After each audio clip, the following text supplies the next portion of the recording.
Vraiment, c'était pas moi.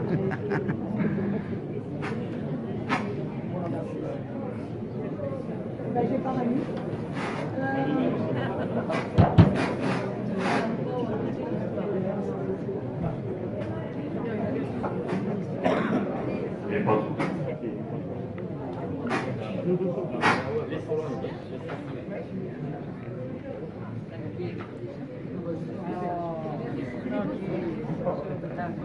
Les femmes d'à côté,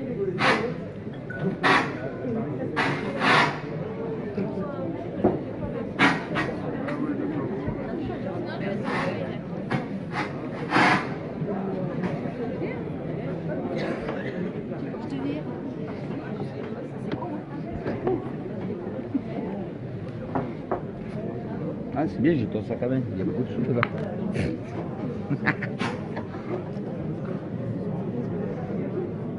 Seb, t'es mignonne avec ton petit gilet jaune là. C'est la première fois que tu le mets. Donc il est 8h15, on a pris une quart d'heure, c'est bon. Je pense qu'on va commencer. D'abord, en tant que président de l'association, je vous remercie tous d'être là. Voilà, et on va laisser d'abord la parole à Carole, qui a quelque chose à dire. Et ensuite, moi, je prendrai la parole. Et après, je vous expliquerai comment ça va se passer. D'accord? Voilà. Ça marche? Non, ça marche pas. Ça marche pas? C'est bon. Donc bonjour à tous. Donc je vais vous parler un petit peu des Gilets jaunes depuis le départ.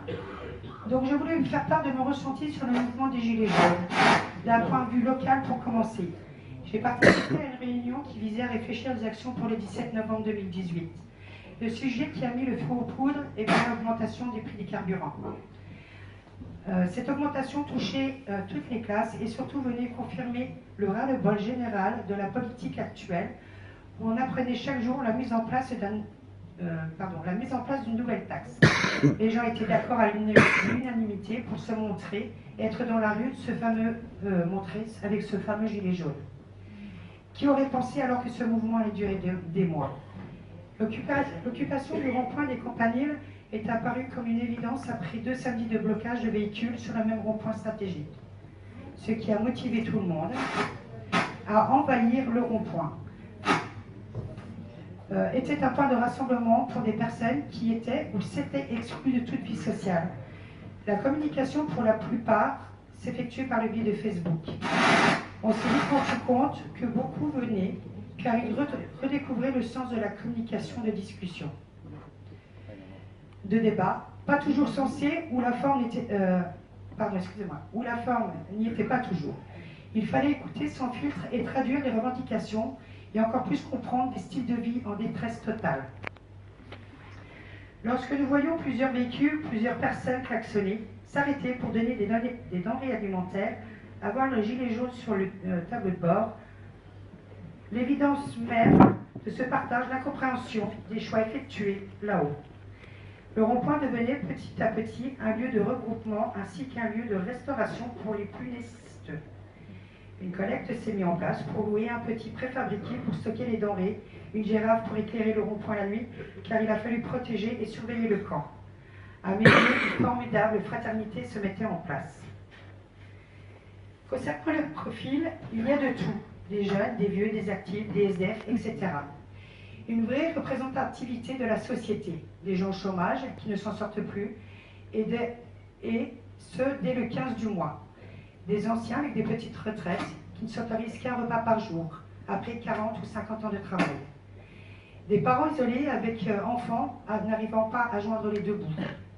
En somme, une formidable école de la vie, avec ses différences et toutes ses disparités. Pour l'entendre, une tolérance hors norme, une bienveillance hallucinante, les gens redécouvraient le bon vivre ensemble et le sens de la laïcité. Tous ces gens ont un point commun, d'être devenus des invisibles de la société, ne s'intéressant plus à rien, ne croyant plus à rien.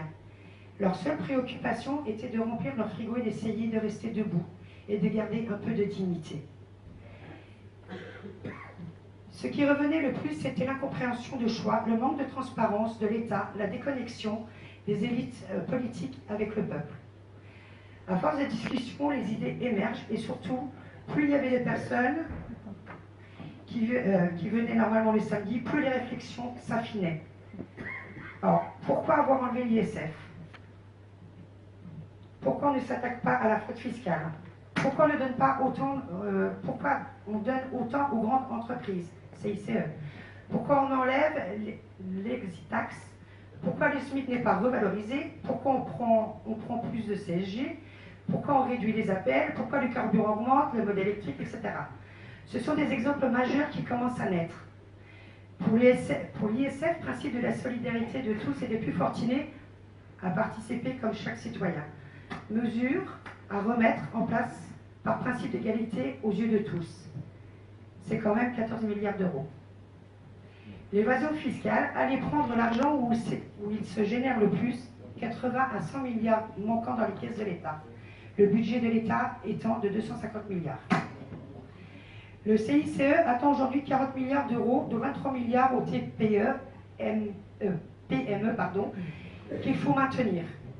L'exit tax, qui est un système pour empêcher l'évasion fiscale. Ce dispositif ne concernant que les grosses entreprises qui comptaient 1,3 million et 800 000 euros d'actions boursières. Finalement, très peu d'entreprises,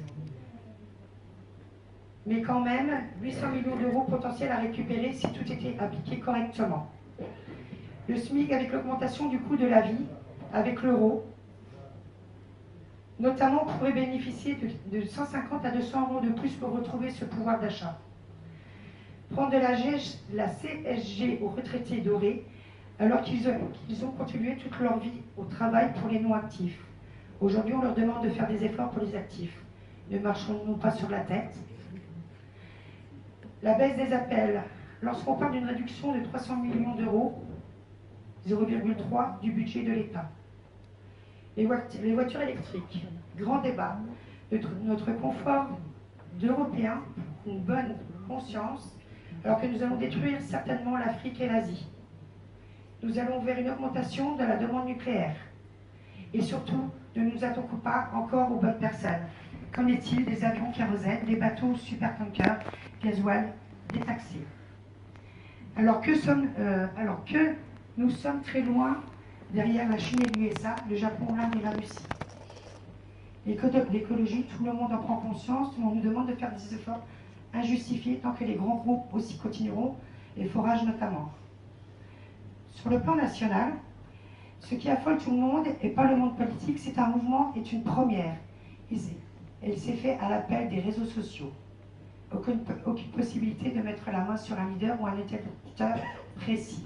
C'est un mouvement de foule, du peuple, où il y a des têtes qui émergent car des vidéos circulent avec de bonnes idées pour mettre en place des actions et dénoncer en descriptant l'actualité. Difficile d'enrayer un mouvement qui est libre, dans chaque ville de France y participant. Les premières manifestations à Paris en particulier se voient vite, contenues par crainte de nombre. Dans un premier temps pacifique et apolitique, un raccourci rapide, les heurts, les casses ainsi que les récupérations politiques, tout se mélange. Bien sûr que toute personne censée condamne les violences, quelles que soient, de la part de certains manifestants, de certains policiers ou même de la classe politique dans ses paroles. Aujourd'hui, beaucoup de dérives de la part et d'autres, dans tous les camps, nous ont fait connaître une augmentation de la violence.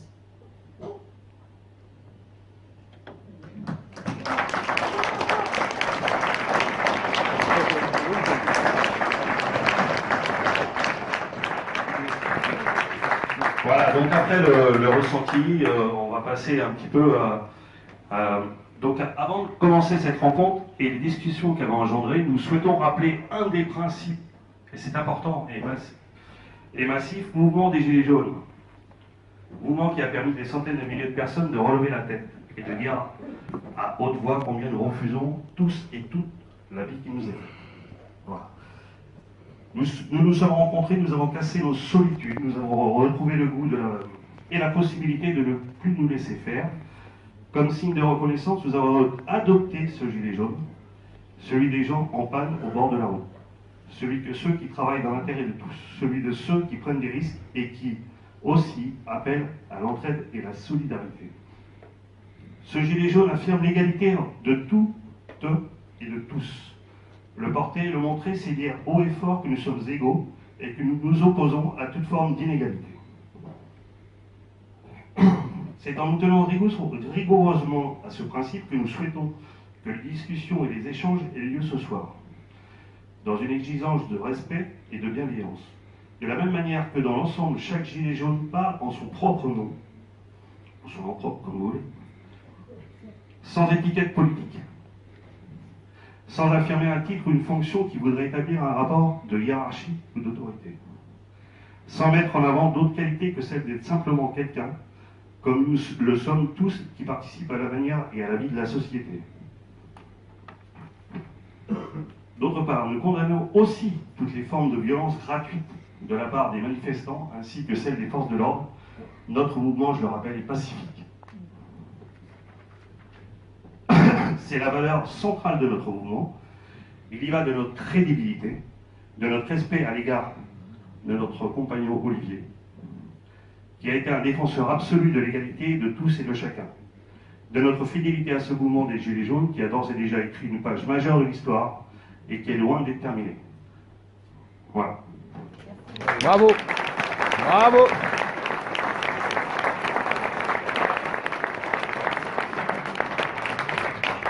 Alors pour finir, après, parce que moi j'ai assez parlé, on a découpé en 3 thèmes, parce qu'à un moment il ne faut pas qu'on parle dans tous les sens non plus. Donc les revendications, premier thème, les classes sociales, deuxième thème, et la suite du mouvement, le troisième. D'accord? Donc ça va être une réunion qui va être interactive, le micro passera dans les rangs. Si vous avez besoin de prendre la parole, vous n'hésitez pas. D'accord? D'accord? Ouais. Merci. Voilà. Donc le premier thème. Alors avant de commencer vraiment dans tous les thèmes, je vais vous présenter, enfin elles vont se présenter, les personnes qui sont en avant. Hein? N'ayez pas peur, ça va bien se passer. Vas-y. Bonjour, je m'appelle Chantal. Il faut parler devant le micro. Hein.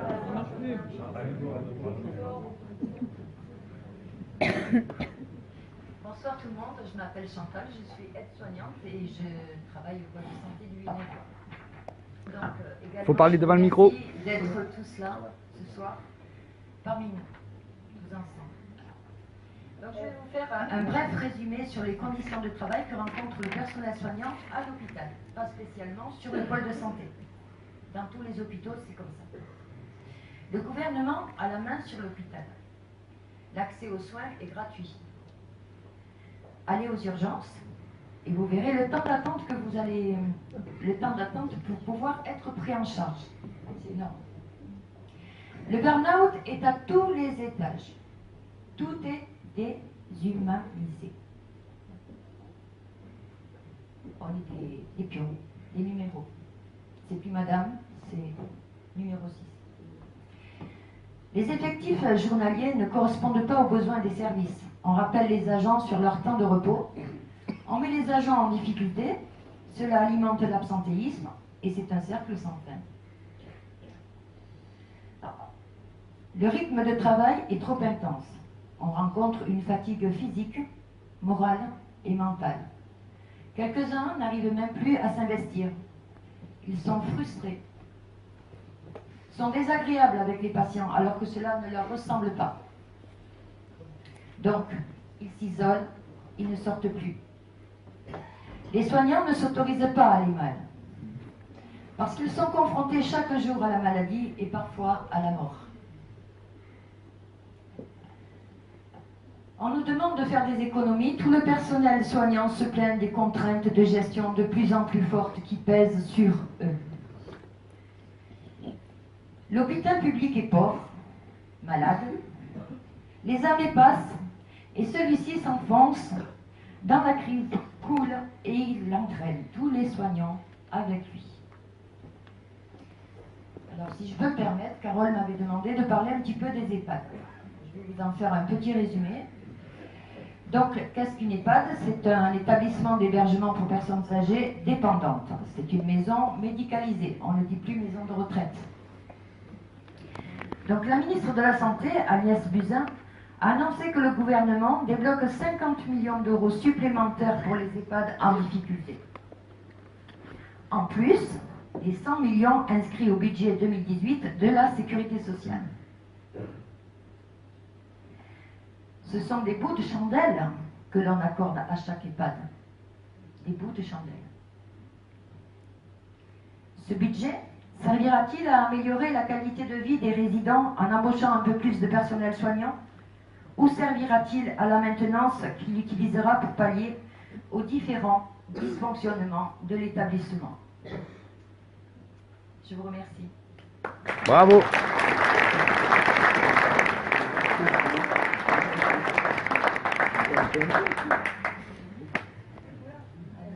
Bonsoir. Alors moi je m'appelle Fanny et je suis là parce que je suis mère célibataire et handicapée.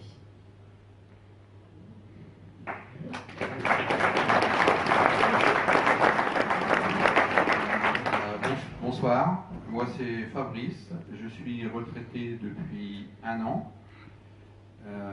Très rapidement, je me représente, je ne parle pas au nom de tous les retraités. Je fais partie des gens qui n'ont pas de difficulté à finir leur fin de mois, mais je suis révolté de voir des gens dans la misère, des gens qui souffrent, des gens qui sont en burn-out dans leur travail.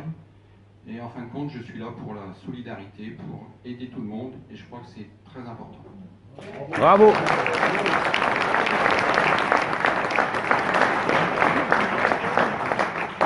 Bonsoir, je m'appelle Sébastien, je suis artisan Villeneuvois. Ça fait une dizaine d'années que je pratique dans le secteur. Et ce qui m'a donné l'envie de participer à ce mouvement, c'est le fait d'être témoin, en fait, à travers ce métier de service où je me rends chez des personnes, témoin en fait d'inégalité, d'injustice et de gens qui sont laissés pour compte, en fait. Et, voilà. Merci. Bravo. Bien, bonsoir, moi c'est Gaëtan. Je suis au chômage, une situation très glorieuse. Je ne pourrais pas me permettre non plus de parler au nom de tous les chômeurs et de tous ceux qui perçoivent le RSA. Ce que je sais en revanche, c'est que pareil, j'ai rejoint ce mouvement pour des raisons qui me sont très personnelles, mais surtout parce qu'il y a ce besoin maintenant en France d'avertir, car des grands dangers nous couvrent. On est maintenant à matraquer d'informations fausses. Et en prenant ce gilet jaune, j'ai l'impression que chacun parle et dit ses idées, ses opinions, et apporte beaucoup de clarté dans un monde où on est complètement assombri et où on est complètement perdu tout seul.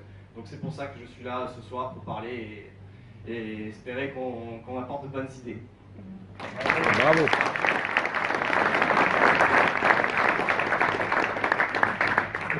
Alors donc je pense que je suis un peu connue, enfin mon visage vous parle un petit peu, donc je suis Carole. Je suis maman de 7 enfants et je suis sur les Gilets jaunes. Ce qui m'a lancée sur les Gilets jaunes, c'est parce que j'ai pensé au futur de mes enfants et de mes petits-enfants. Si on laisse les choses comme ça aujourd'hui, eh ben, je suis désolée, mais notre descendance va avoir beaucoup de mal. Tout simplement. Bravo. Juste un petit mot pour demander à l'Assemblée d'être indulgents avec nous. Nous ne sommes pas des professionnels.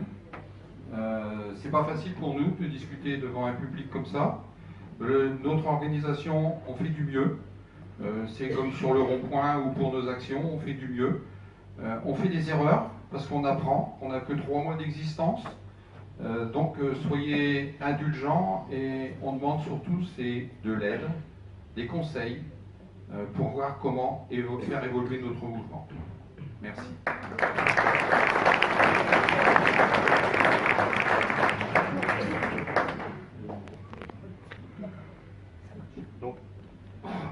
Ouais, ça marche. Donc avant toute chose, et avant qu'on commence réellement, j'aimerais qu'on se mette tous debout et qu'on ait une minute de silence pour tous les décédés. Gilets jaunes, s'il vous plaît.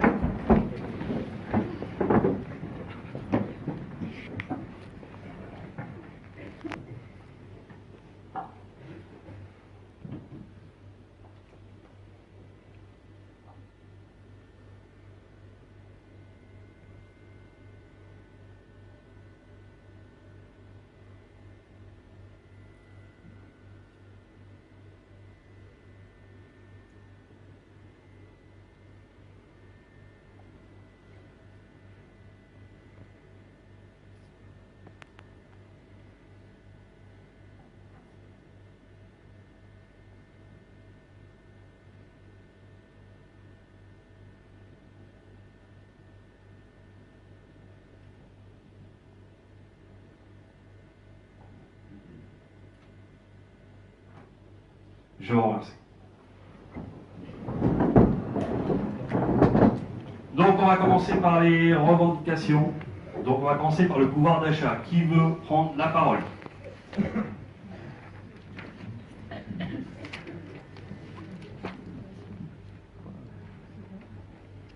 Est-ce qu'ils savent au moins ce que c'est que le pouvoir d'achat? Le C'est pouvoir la bonne d'achat. question. Alors pourquoi on réclame le pouvoir d'achat? Allez, c'est parti. Qui Oui, alors que le pouvoir d'achat, en fait, c'est très ambigu, je trouve, comme terme. Avant de parler de salaire, du nécessaire pour vivre, de la rémunération du travail. Aujourd'hui, le pouvoir d'achat, bon, c'est aussi c'est ambigu parce que c'est aussi faire pression sur les producteurs, sur les paysans, pour qu'ils vendent à moindre coût leur production au supermarché. Et donc, voilà. Et le gouvernement s'en sort très bien, alors que le fond du problème, c'est la juste rémunération. Le travail n'est pas un coût. Mais c'est le travail qui fournit la valeur, la richesse d'un pays. Donc la question, c'est plutôt la juste rémunération du travail. Et le pouvoir d'achat, c'est quelque chose qui a été créé par les supermarchés. Il faut pas. Et voilà, c'est tout. Merci. Merci. Quelqu'un d'autre? Levez la main, hein, je vous apporte le micro. Hein. Il n'y a pas de souci. Hein. S'il y en a qui veulent. Hein? Tu voulais parler? Vas-y, allez. Vous voulez parler là? Ah, il y a quelqu'un qui lève la main. Mais attends, il y a déjà... Comme vous voulez. Allez. Ok. Merci. Bien. C'est bon là? Ouais. Roger, Dalet et Cazeneuve. C'est bon là? Ah non? Oui, tu me donnes celui qui marche pas. Quoi. Oui, tout le monde n'a pas la parole de la même manière. Mais avec moi, il marche bien. Non, non, je blague. Oui, moi je voulais repartir quand même du départ. C'est-à-dire que les taxes, là, t'en as parlé, c'était évidemment ce qui a fait un peu démarrer tout ça. Et puis on a parlé des salaires, alors pouvoir d'achat, tout ça, ok. Mais déjà, si on pouvait quand même faire baisser les taxes, là ça te redonne un peu de pouvoir d'achat. Hein. Par contre, les salaires. Alors les salaires, c'est là qu'il y a quand même un sacré problème. Parce qu'on explique quand même depuis longtemps, notamment par rapport au SMIC. Le SMIC, on ne peut pas l'augmenter, parce que ça va créer du chômage.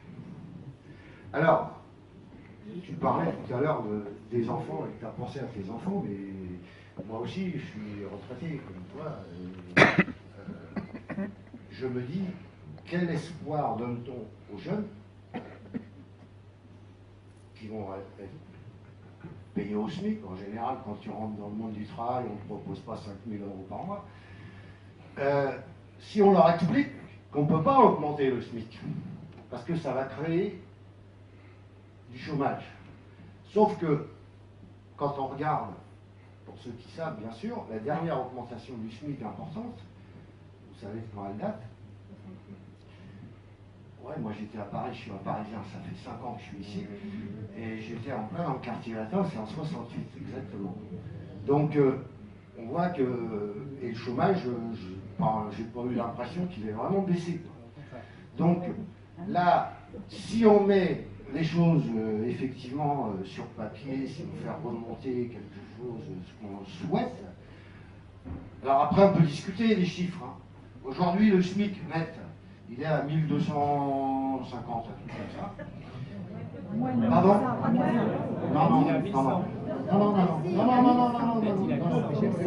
Ah bon, allez, on va pas se battre.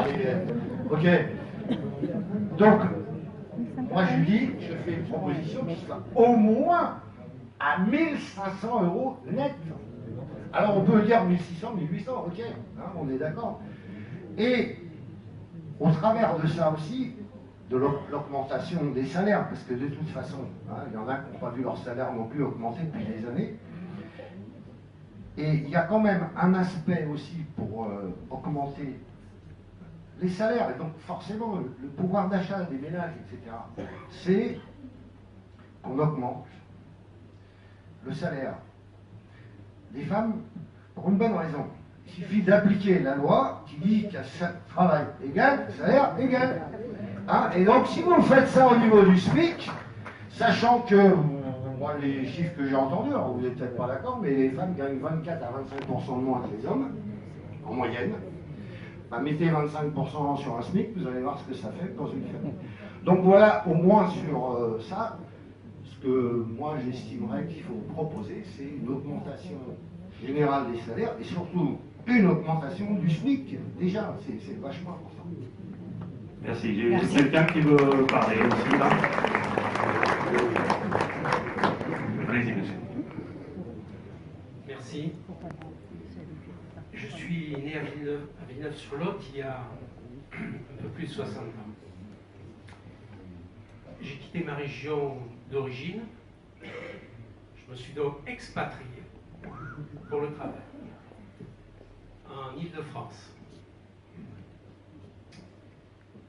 Je ne me plains pas. Je suis sûrement dans la même catégorie que le monsieur qui est à la tribune en t-shirt blanc. Et par contre, cette notion de travail dont on vient de parler, je m'interroge. Parce que je me suis aperçu que dans mon parcours, j'étais victime d'une escroquerie. Je pense maintenant que le travail, la notion de travail, c'est une escroquerie. Alors pourquoi? Parce que je suis parti assez démuni de la région, j'ai beaucoup travaillé, et quand j'ai gagné correctement ma vie, pas trop d'écart, mais après c'était correct, et ensuite, bon, je fais un raccourci, quand on est passé à l'euro, là je me suis rendu compte que je travaillais plus, et que mon niveau de vie avait diminué de 50%. Enfin, pour moi en tous les cas. Donc là, j'ai commencé à me dire, mais qu'est-ce qui se passe?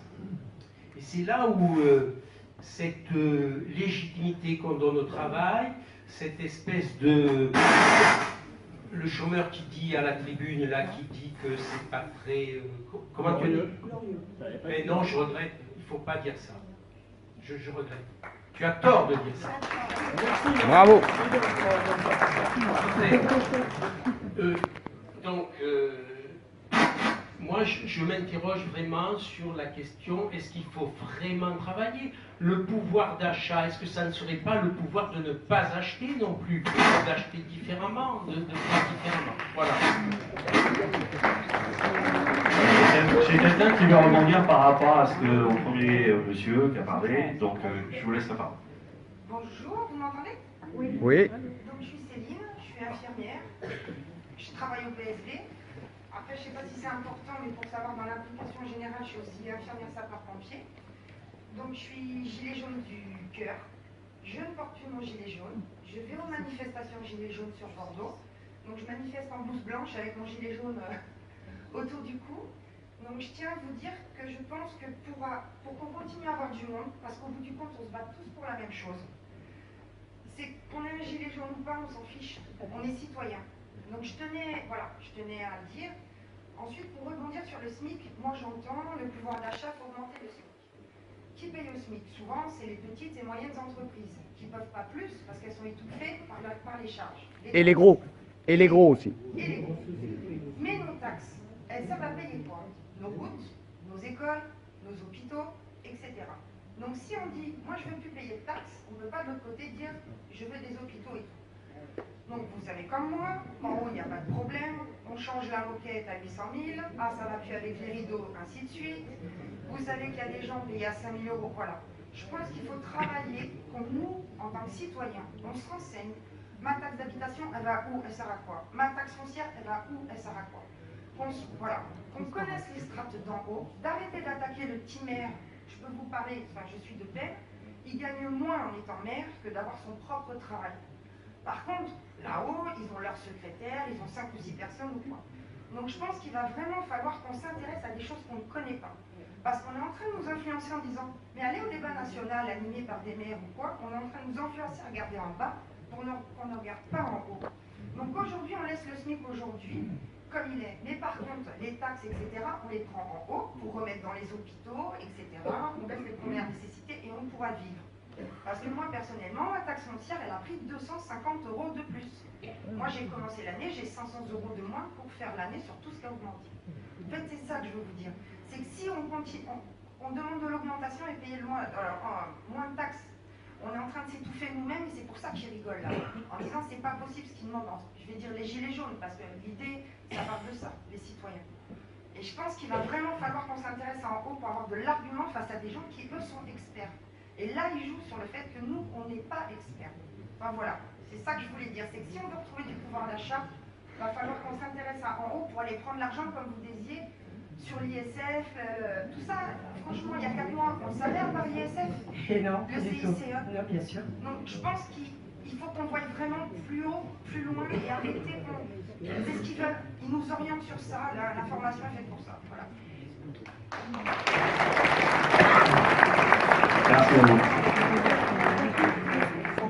Ça marche pas. Une fois sur deux, ça marche.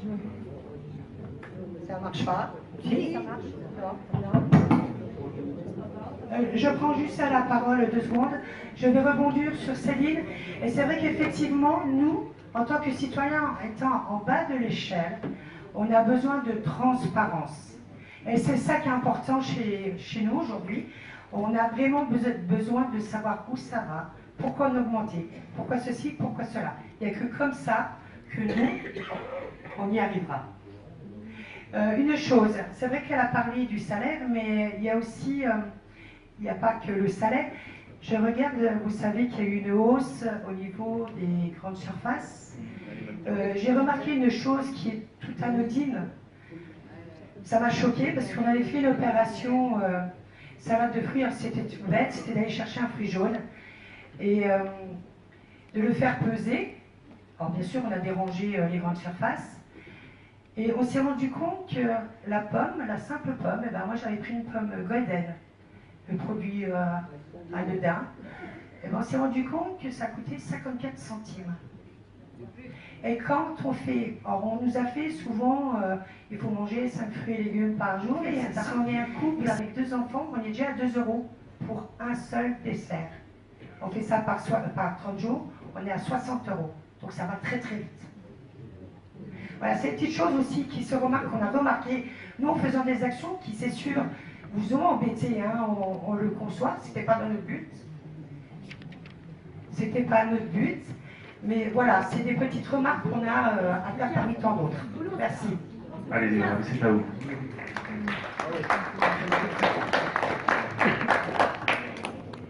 Bonsoir tout le monde, je ne me présente pas, je ne suis pas intéressante.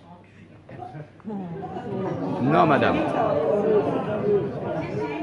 Mais moi, je veux quand même parler parce que je voudrais dire que j'ai hâte que ce soir, on en arrive à des choses sérieuses, à des revendications qu'on listerait clairement, à un consensus sur ces principales revendications.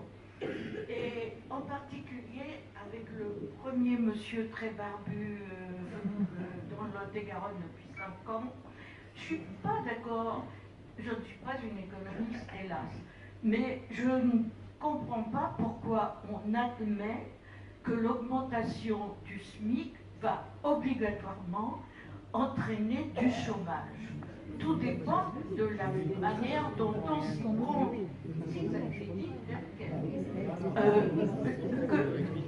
Je pense qu'on pourrait augmenter personnellement peut-être un peu moins de 200 €, mettons, enfin ça, on verra bien après, le SMIC, mais en faisant au moins 2 choses parallèlement. Premièrement, en diminuant,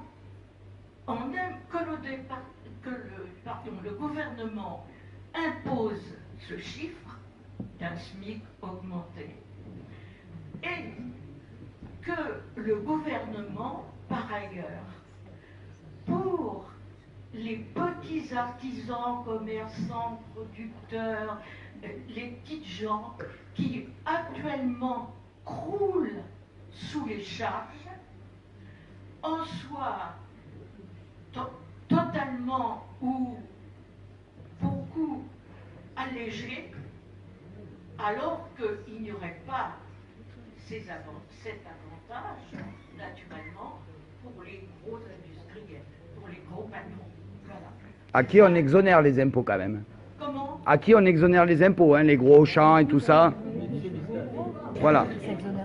Voilà. Voilà. Bien entendu, faire payer tous ceux qui doivent payer.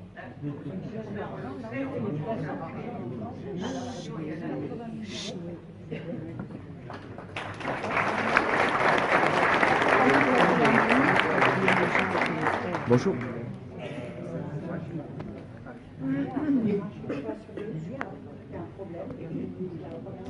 Ouais. Bonsoir. Moi, je voulais rebondir sur ce qu'avait dit l'infirmière tout à l'heure par rapport aux taxes, Céline. Parce que moi, je trouve qu'il n'y a pas plus... Pardon? Elle peut pas, elle est handicapée, s'il vous plaît. Le mec debout. Moi, personnellement, je trouve qu'il n'y a pas plus injuste que les taxes. Parce que, quel que soit votre revenu, les taxes sont pareilles pour tout le monde. Moi, je pense qu'effectivement, c'est au niveau des impôts, au niveau de l'ISF, bien entendu, qu'il faut récupérer de l'argent, au niveau de ces grandes entreprises, parce qu'elles ne sont pas en difficulté sur l'augmenter le SMIC. Je suis d'accord que les petites PME seront en difficulté, qu'il faudrait mettre des choses avant pour qu'ils puissent le réaliser. Mais ces taxes, elles sont véritablement injustes. La TVA, tout ça, ça devrait plus exister, quoi. Par contre, qu'il y ait plus de... Au niveau des impôts, plus de justice sociale. Hein. Aujourd'hui, il y a 5 tranches d'impôts, je crois. On pourrait en mettre beaucoup plus, que même ceux qui n'ont pas beaucoup de revenus puissent effectivement se dire je ne gagne pas beaucoup, mais je paye un tout petit impôt pour participer justement aux écoles, à l'hôpital, etc. Hein, parce qu'on peut, quand on n'a pas beaucoup d'argent, on peut aussi être fier de participer à l'élan national et au bien de la communauté. Mais il faudrait qu'il y ait beaucoup plus de tranches pour que les gens riches payent plus là-haut, quoi. Hein, parce qu'aujourd'hui, les petits payent pas, les gros payent pas, et puis c'est la classe moyenne qui paye. Donc il faudrait beaucoup plus de justice. Voilà.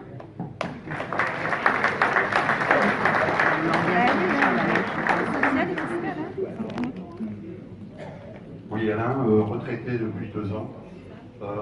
Par rapport à la question du pouvoir d'achat, je pense qu'il est important de voir que ça touche plusieurs problématiques, à savoir les salaires, où on en a parlé, je ne reviendrai pas dessus.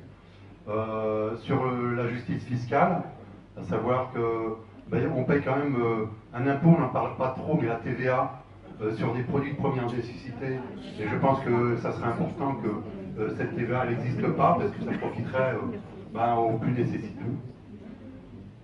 Ensuite, il y a un autre aspect aussi qui, je pense, concerne le pouvoir d'achat, c'est sur la question de l'aménagement du territoire.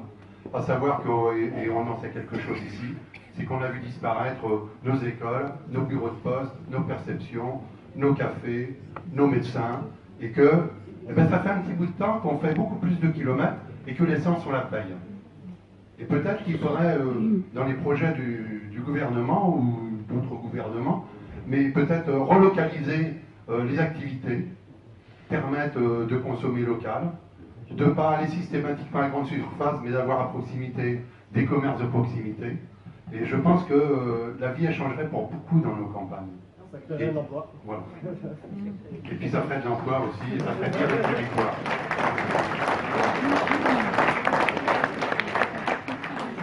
Bonsoir, je voudrais rebondir par rapport à ce qu'elle a dit la dame tout à l'heure. Je suis tout à fait d'accord avec vous. Les taxes, c'est injuste et l'impôt est beaucoup plus juste sur les revenus. Mais en revanche, je serais d'accord pour une taxe sur les transactions financières. Qui elle contribue au licenciement dans les entreprises.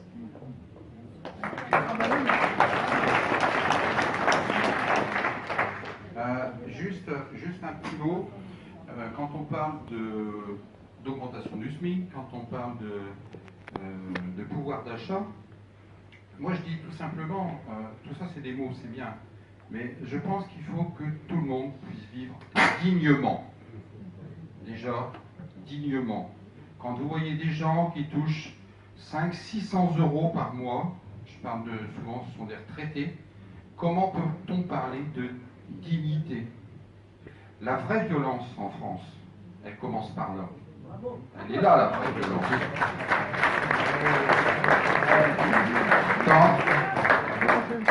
Encore un petit point, en fin de compte, je pense qu'on se rejoint tous.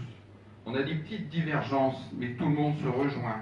Et je crois que la transparence, il faut qu'elle soit à tous les niveaux. De toute manière, le petit, la transparence, il est obligé, lui. Hein, il paye ses impôts, il fait ses déclarations, il ne peut pas frauder. Hein, s'il fraude, c'est quoi? C'est 5 euros, c'est une misère.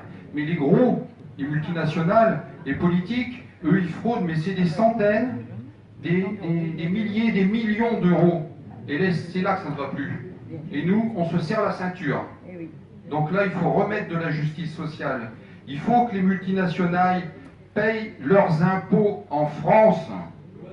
Il faut qu'elles arrêtent de mettre de l'argent dans les niches fiscales. Quand on arrête l'ISF, je peux vous dire que les gens, c'est pas pour réinvestir dans le pays, c'est pour se payer un autre yacht ou des meilleures vacances, ou pour mettre dans des niches fiscales, mais nous on n'en voit pas la couleur. C'est un gros mensonge, c'est un enfumage. Le petit doit toujours se serrer la ceinture et le gros vit toujours de mieux en mieux. Quand on voit l'évolution des riches, mais c'est faramineux. Il y a de plus en plus de riches et de plus en plus riches. Et les pauvres, toujours plus pauvres. On tape toujours sur les mêmes.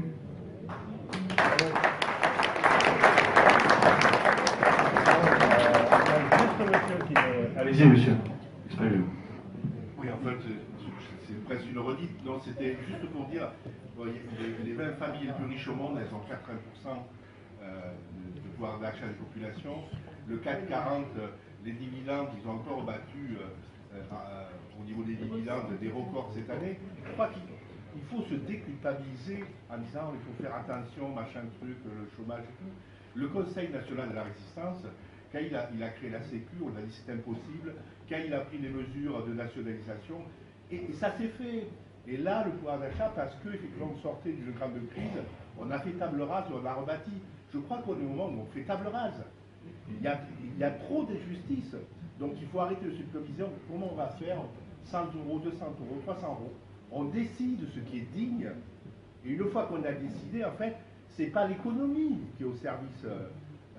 C'est nous qui décidons et l'économie est en notre service. C'est l'humain d'abord et l'économie après.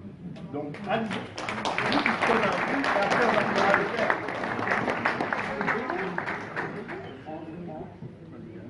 Lionel du Tarn-et-Garonne à Moissac. Bonsoir tout le monde.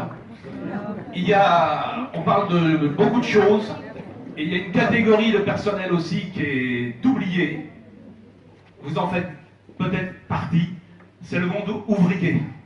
Ouvrier, autant pour moi. Agriculteur. Si les femmes d'agriculteurs n'étaient pas là pour faire tourner la marmite, je ne suis pas agriculteur, je suis fonctionnaire. Je suis dans la bonne catégorie, sauf que les fonctionnaires, ça fait depuis X temps qu'on n'a pas été augmenté. Donc on est comme tout le monde, on est dans le même sabot. Ce que je voulais dire, c'est que les agriculteurs, s'ils n'avaient pas leurs femmes qui étaient là pour leur faire la soupe à midi, qui n'étaient pas là pour les aider, eh bien il y en a beaucoup qui seraient dans la misère. Et chez moi, dans mon département, du moins dans ma région qui est la Bretagne, malheureusement, il y a beaucoup de jeunes agriculteurs qui se suicident parce qu'ils n'y arrivent plus.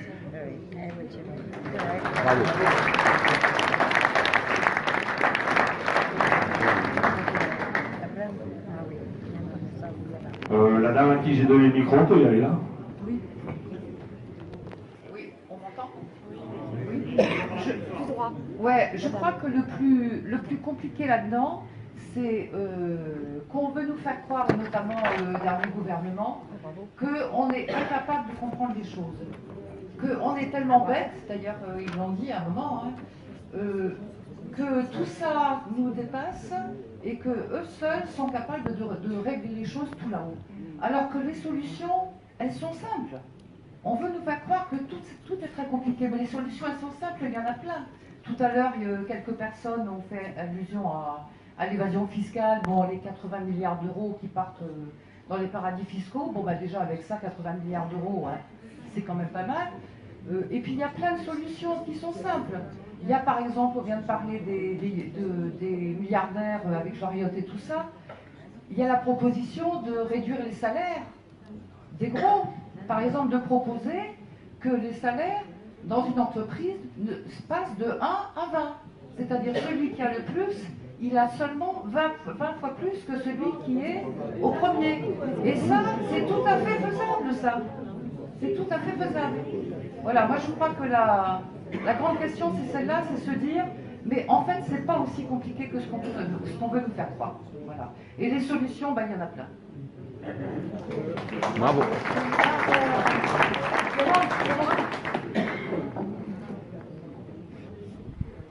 Un des symptômes qui me paraît important dans notre gouvernement, c'est que quand on veut faire des mesures pour les gens qui sont dans le besoin, alors dans le besoin, c'est pas que les gens qui sont dans la misère, hein. Le monsieur pour les agriculteurs, je comprends très bien, les fonctionnaires, c'est pareil. Enfin, je crois que toutes les couches de la population sont actuellement touchées et tout le monde souffre quelque part. Et quand on demande des solutions ou qu'on offre des solutions au gouvernement, la réponse c'est quoi? Ah oui, on va y réfléchir. On va faire un débat. On va voir comment on peut faire. C'est jamais oui. Jamais. Par contre, quand il faut remettre l'ISF, quand il faut donner des avantages aux plus riches, c'est immédiat. Donc là, il y a quelque chose vraiment qui ne va pas. Il faut tout remettre à plat. Il faut reprendre le mal à la racine. Il y a un gros malaise. On nous enfume sans arrêt.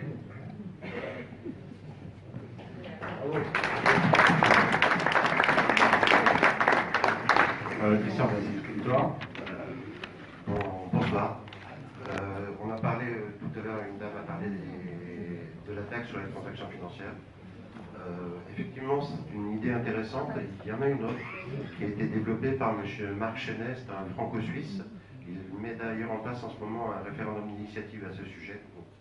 J'en parle parce que beaucoup ne la connaissent pas. C'est la microtaxe. Donc la microtaxe, je vais juste vous expliquer un petit peu ce que c'est. Pour chaque transaction électronique, par exemple, quand vous retirez 10 € au distributeur, une microtaxe de 0,1%.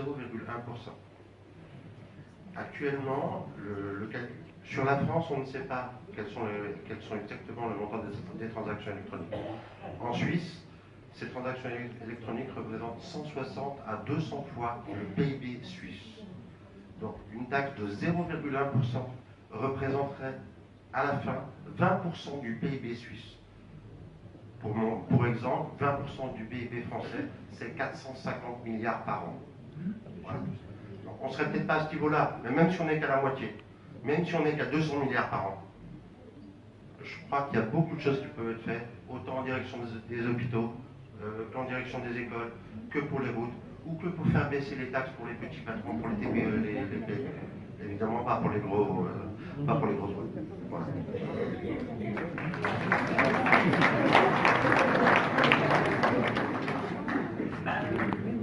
Oui, bonsoir, je m'appelle Bertrand, j'habite au Trage-la-Tour. Je voudrais revenir sur ce qu'a dit la dame tout à l'heure. Roger n'a pas dit que le SMIC allait mettre des gens, l'augmentation du SMIC allait mettre des gens au chômage, c'est exactement le contraire qu'il voulait dire. Mais comme vous, je pense qu'il faut, les gilets jaunes, et pas les gilets jaunes d'ailleurs, tous ceux qui protestent, mettre au point des revendications qui soient audibles et qu'il faut les lister. Nous sommes ici des gens qui sont salariés, retraités, étudiants, artisans, éventuellement des PME, fonctionnaires. Chacune de ces catégories vit un autre monde dans sa vie du travail et dans les problèmes qu'il rencontre. Cela veut dire que ces plaintes et ces revendications ne peuvent pas être les mêmes. Dire qu'un salarié veut une augmentation du SMIC ne veut pas dire que c'est une amélioration pour celui qui a une petite entreprise et qui n'arrive pas à s'en sortir. Donc il est nécessaire d'élaborer ces choses-là. On ne peut pas être dans le blabla là-dessus si on veut être écoutables et écoutés, même s'ils ne veulent pas nous écouter, comme vous dites là-haut. Ça s'appelle le gouvernement et le président là-haut, hein, nous-mêmes. D'autre part, il est bien évident que le pouvoir d'achat, c'est un peu ce qui nous reste pour acheter après tous les prélèvements finalement obligatoires. Donc, si on baisse ces prélèvements obligatoires, on aura plus de pouvoir d'achat. Ou alors, il faut augmenter les revenus du travail, ou des retraites, ou des pensions, pour que notre pouvoir d'achat augmente. On a le choix de différents modes d'intervention pour améliorer son pouvoir d'achat. On est bien d'accord. Donc si on baisse, moi par exemple, je veux faire une proposition simple, j'estime qu'un impôt, une taxe d'État ne peut pas dépasser 50% du prix de vente de cet objet. Ce qui veut dire que pour l'essence, toutes les taxes de l'essence ne doivent pas dépasser les 50% du prix de vente. Par exemple, c'est une proposition peut-être farfelue, mais c'est une proposition qui améliorera. Maintenant, on en revient à, pour améliorer le pouvoir d'achat, et je pense qu'on va y revenir tout à l'heure dans la troisième partie, à qui est-ce qu'on va demander? Parce que moi je suis d'accord, je veux dire on va faire payer les multinationales qui ne payent pas leurs impôts en France. Je suis d'accord, bravo, applaudissez, moi je suis d'accord. Mais comment on fait? Comment on fait? Vous savez très bien que l'optimisation fiscale est une affaire européenne pour en part. C'est-à-dire qu'en Irlande, on paye moins d'impôts sur les bénéfices, tout simplement. Donc comment on fait? Même si on coupe la tête à Macron, ça ne va pas changer l'Irlande, ça. Donc là, il y a des batailles qui sont des batailles, et c'est pour ça que je pense que dans le troisième volet, ça va être très intéressant, qui sont des batailles qui peuvent être menées au niveau tout simplement local, mais il y a des batailles de politique générale, même si je sais que le mouvement n'aime pas beaucoup le mot politique. Je vous remercie.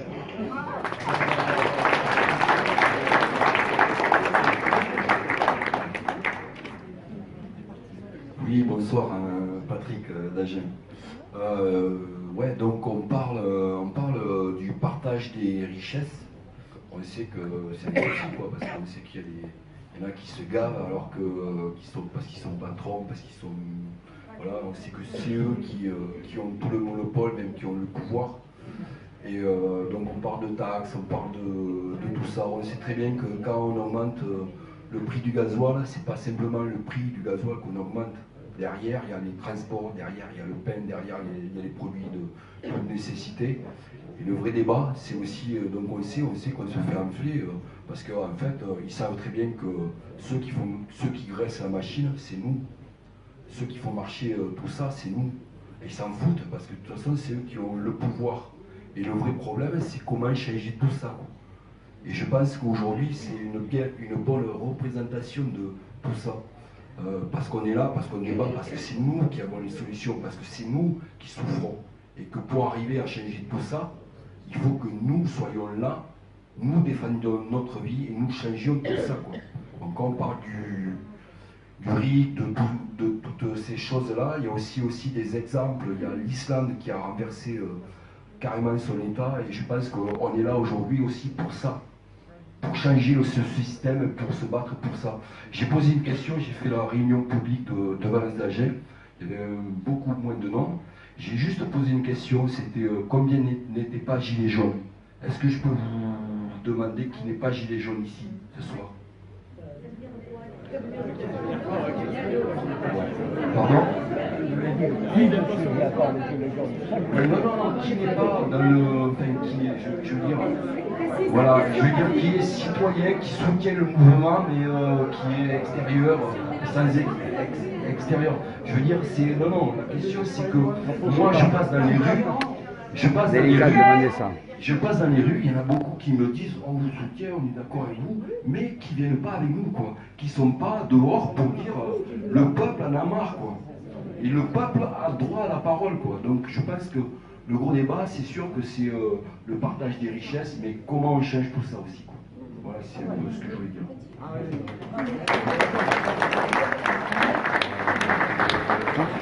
Oui, bonsoir.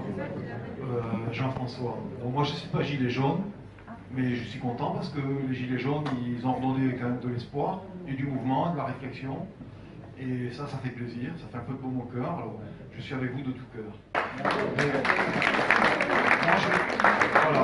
Alors moi, j'ai plein de choses à dire, mais moi, je voudrais que ce soir on ne peut pas tout dire, mais je voudrais vous parler quand même de quelque chose.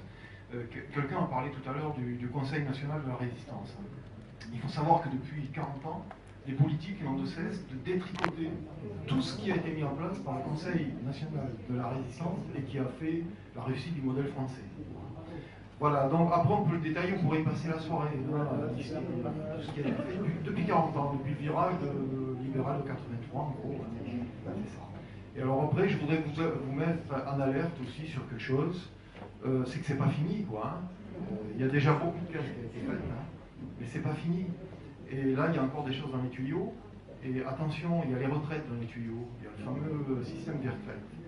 Et qui a été mis en place en Suède et qui a été mis en place en Allemagne aussi. Et qui a fait que depuis un peu plus de 10 ans, dans ces pays-là, les retraites, elles ont baissé. Je crois qu'en Suède, c'est plus de 10%. Et en Allemagne, plus de 7%.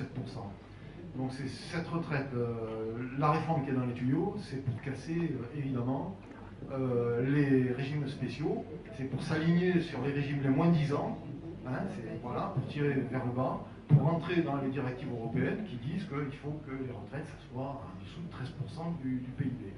Donc là, il y a une grosse arnaque qui se prépare. Évidemment, comme beaucoup l'ont dit, avec beaucoup d'enfumage autour, puisque on a affaire à des gens qui sont quand même, qui ont des gros moyens de communication, qui sont, on le voit, aujourd'hui, on a quand même un président qui est quand même le manager des managers, l'incarnation du management, qui mouille la chemise, qui est brillant, qui répond à tout, qui sait tout sur tout, il n'a même pas de ministre finalement. Il sait parler aux jeunes, il sait parler aux vieux, il sait parler aux mères, il sait parler... voilà, donc effectivement. Mais on voudrait aussi peut-être qu'un président qui gouverne et qui réponde aussi aux attentes sociétales, sociales, économiques. Enfin, il y a vraiment, comme on l'a dit, on est vraiment dans une impasse aujourd'hui, et puis on nous emmène vers quelque chose qui va vraiment nous appauvrir et nous mettre dans une souffrance encore bien plus grande que celle dans laquelle on est aujourd'hui. Merci. Bravo.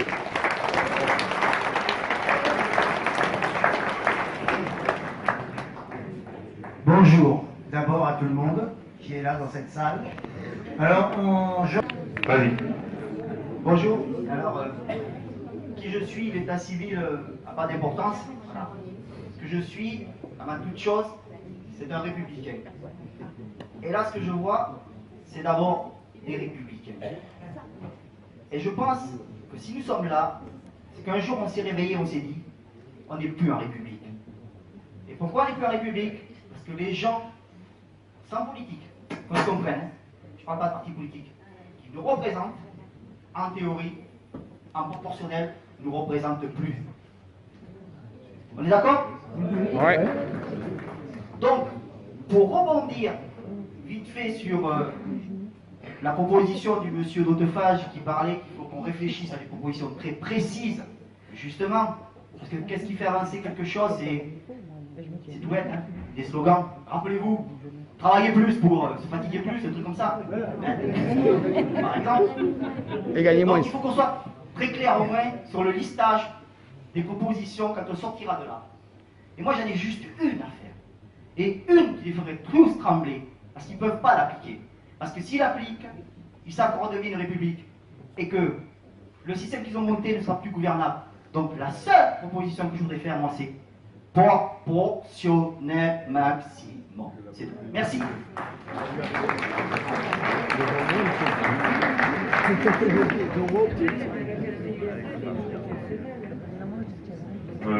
J'ai donné le micro à quelqu'un là. Ouais, Patrice, retraité. Ouais, pour le pouvoir d'achat, tout ça. Les taxes, c'est l'État qui ne reverse pas les taxes. Parce que toutes les taxes qui sont prélevées sur le tabac, sur l'alcool et d'autres produits, l'État ne les reverse pas, donc évidemment, ça ne va pas dans la sécurité sociale. Et évidemment, on est toujours en déficit. C'est vrai.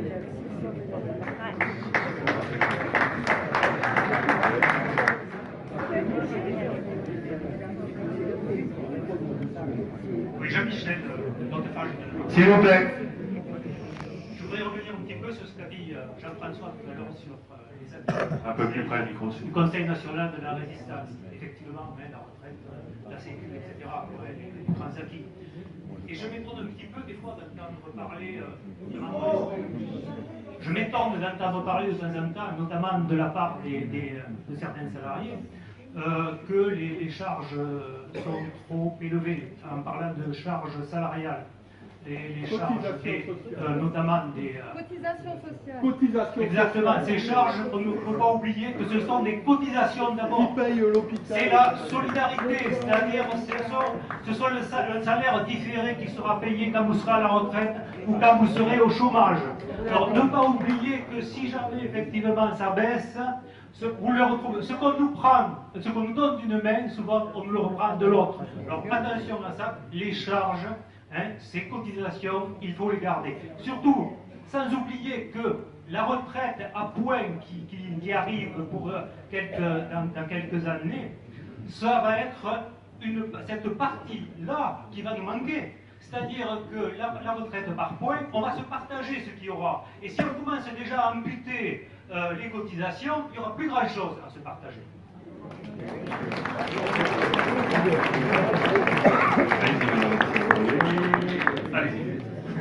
Oui, moi je voulais faire remarquer par rapport aux 500-600 euros par mois, sûrement qu'il y a des retraités, mais il y a le RSA.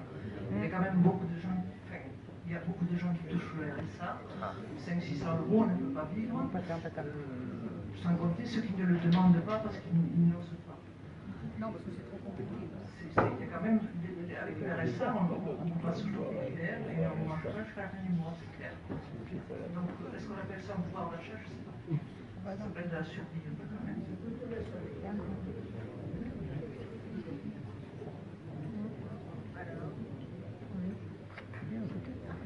Moi, je voudrais revenir sur les cotisations dont a parlé le monsieur, là, parce que je pense aussi que les cotisations sont importantes et il faudrait revoir les cotisations toutes les cotisations qui sont retirées aux grandes entreprises sur le SMIC. Ça s'appelle la loi Fillon.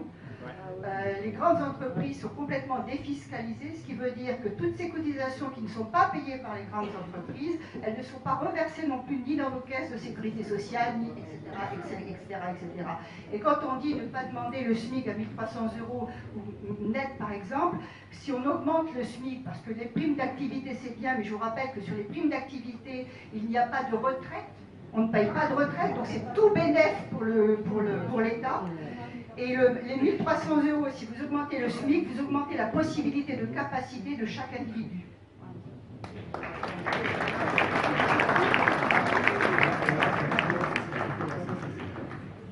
Jean-Jacques, j'ai un ami qui récemment m'a raconté, je ne suis pas du tout historien, qu'un homme un jour m'a dit, la Chienlit, non, la révolution, la réforme, oui. C'était en 68, ils ont augmenté de 30% le SMIC à l'époque. L'économie est repartie. Qui, eux, méritent largement notre confiance et essayer de sortir de temps en temps sur les ronds-points. Parce qu'en fin de compte, je trouve qu'on n'est pas tant que ça, alors qu'on représente la majorité des gens qui sont insatisfaits. Donc n'oubliez pas ça, je trouve qu'on ne voit pas tant de gens que ça sur les ronds-points, et qu'il y en a qui pourraient consacrer un quart d'heure, une heure, une demi-heure, des gens qui sont à la retraite, qui n'ont rien à foutre, et qui sont scotchés devant les chaînes, devant les chaînes d'infos continues. Et pendant ce temps-là, ils ne sont pas sur les ronds-points. Ouais, je suis pas d'accord avec les retraités. Je suis pas d'accord avec les retraités parce que souvent à la retraite, ils ont plus de boulot que quand ils travaillaient.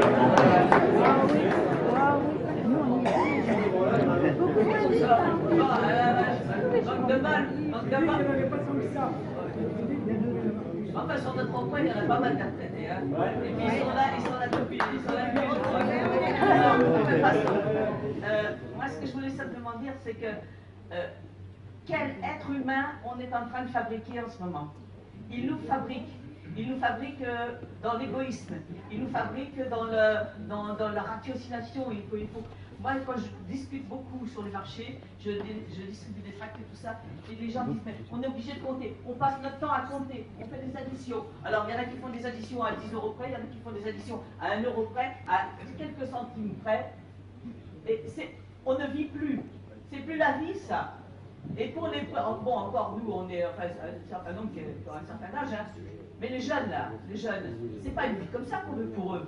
La vie, c'est pas ça. La vie, c'est pas avoir un job. La vie, c'est faire sa vie. Hein. C'est se trouver un boulot. C'est un boulot qu'on aime. Hein. Un boulot où on se sent bien. Alors, c'est ça qu'on veut comme société? La révolte, c'est maintenant. C'est maintenant. Pour nous et pour eux. Quand tu veux. Merci.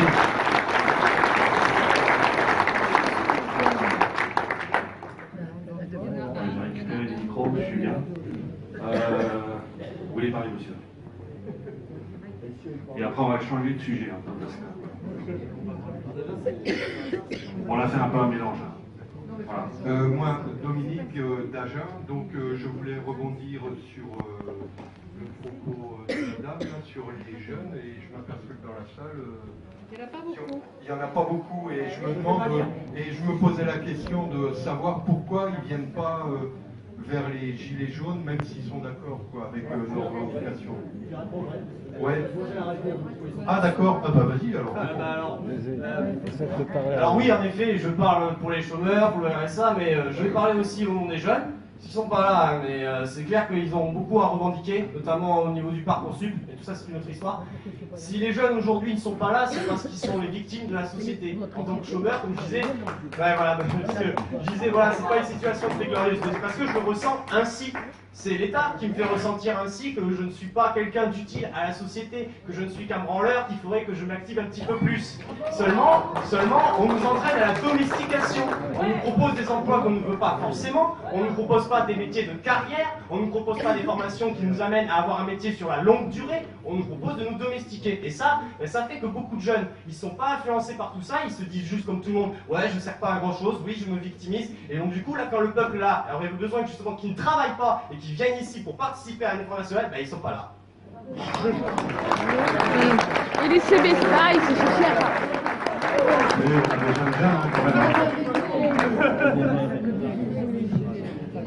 Bon, moi j'ai deux filles qui sont loin d'être bêtes et qui ont l'esprit critique, mais qui font pas le lien entre la politique, parce que là on parle de politique, même si c'est pas une politique partisane, on parle de généralité, mais qui touche tout le monde, et qui font pas le lien entre leur quotidien et le mouvement des gilets jaunes et les mouvements politiques en général.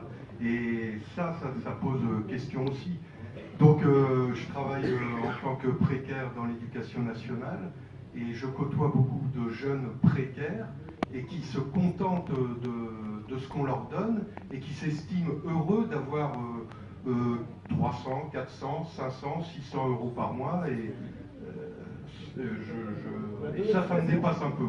C'est de la domestication, on nous habitue à vivre de manière très simple. La distribution de tract, il y a un jeune qui nous a dit, on lui a dit, il faut agir, il faut faire des choses. Quoi.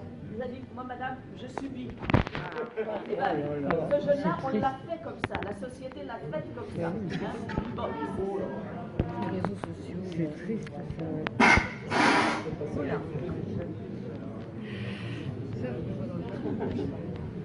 Moi, c'est juste une information, je ne veux pas être longue. Il y a peut-être beaucoup de gens ici qui ne savent pas, parce qu'il y a beaucoup de gens aussi dans la population qui ne savent pas, que le 29 novembre dernier, donc 2018, les Gilets jaunes avaient déjà envoyé une liste de 41 revendications à tous les députés et à toute la presse. C'est ce que nous avons rappelé l'autre jour à M. Lozana quand nous l'avons rencontré. Voilà, donc vous pouvez trouver la liste de ces revendications en tapant sur Internet revendications Gilets jaunes du 29 novembre 2018. Voilà, pour ceux qui ne le savaient pas encore. Et je note les vôtres quand même, hein. Il y en a toujours. Il y en a jamais assez de revendications, jamais assez. Sébastien. Bonsoir, ce que je n'ai pas vu. Donc je me présente, Sébastien, je travaille au tennis club. Et donc un enfant de 3 ans, bientôt 4 mois d'août. Bon là j'ai rencontré quelqu'un au campanile, je passe au journal, bref, c'est entre parenthèses.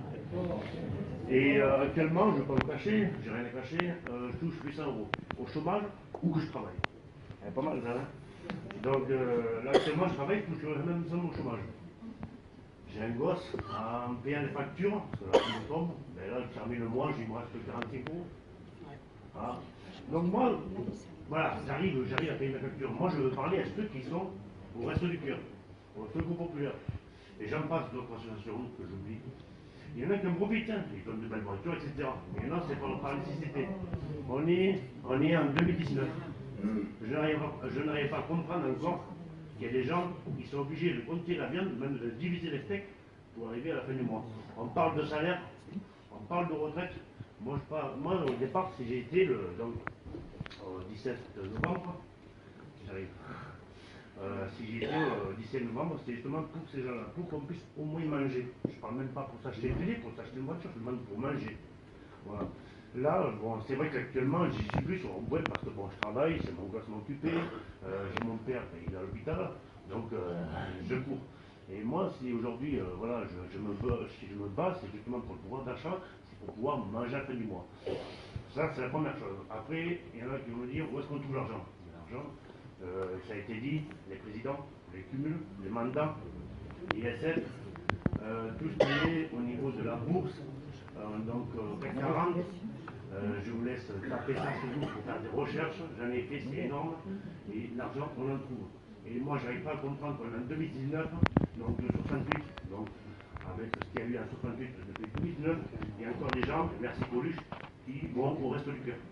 Ça, pour moi, voilà pourquoi je suis là. Et j'espère qu'un jour, justement, grâce aux Gilets jaunes, on puisse bouger les choses, mais avec de vraies actions.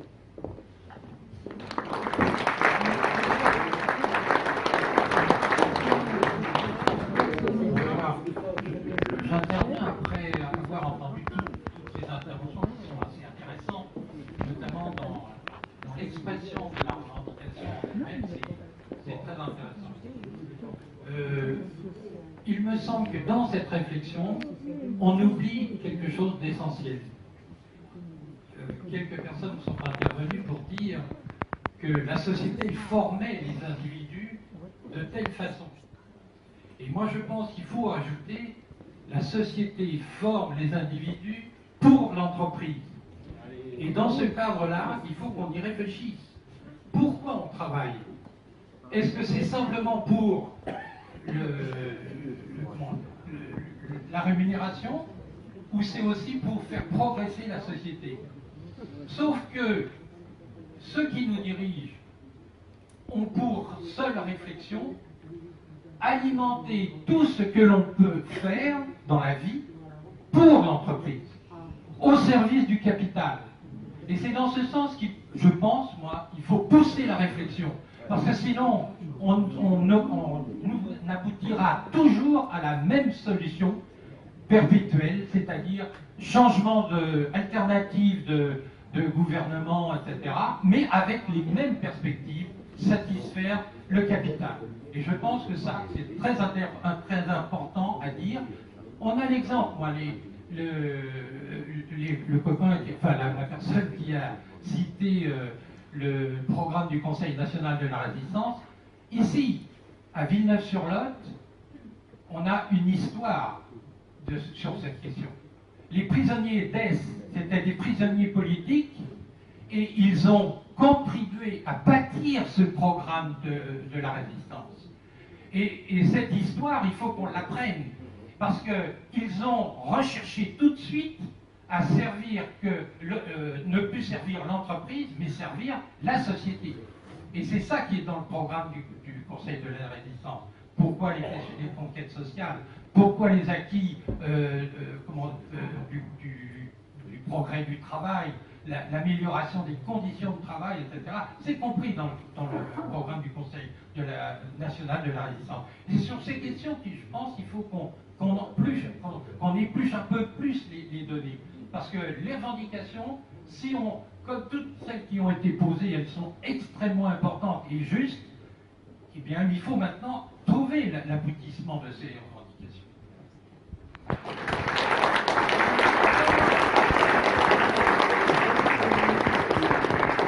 Bonsoir à tous, Sébastien.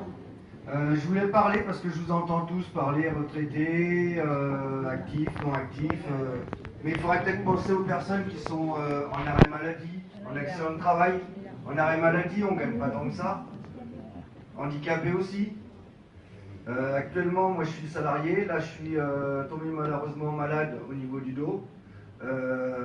J'ai 2 enfants à charge, je paye mes factures, je paye les études de mes enfants. Par mois, j'ai 700 € à peu près. Donc je pense que les personnes qui sont actuellement dans le même cas ont des problèmes aussi. Donc il va falloir qu'ils se bougent un peu le derrière pour donner un peu plus de force et d'argent aux personnes qui sont handicapées, accident de travail, maladie. Moi je pense que ça serait bien aussi. Tout à fait. Allez, je vais être bref, je vais finir en 30 secondes. C'est pour rejoindre le camarade citoyen, autant pour moi. Le citoyen, on va faire des économies. Il y a quelques temps, je me trouvais à Saint-Jean-de-Luz. J'ai vu des camions de CRS. Je me suis dit, je suis plus en vacances, je vais être en comment ça s'appelle, il doit y avoir une manifestation. On m'a dit, mais t'es pas au courant? C'est la maison à MAM. MAM, c'est qui? C'est mamie? Non, c'est Madame Alliot-Marie.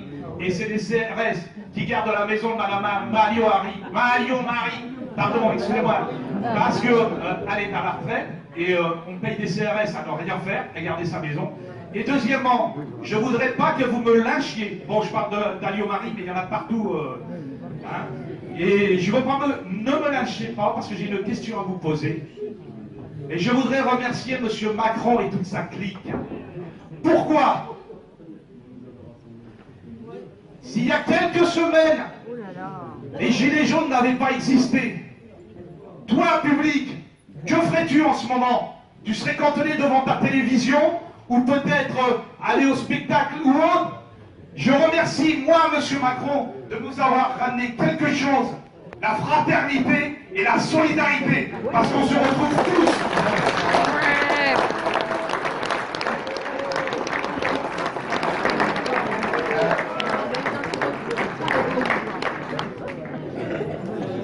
Alors, bon, je pense qu'on va pas finir sur un merci, monsieur. Ça serait correct. Mais, donc, toutes les revendications sont justes, sont sincères. Tout le monde souffre dans son coin.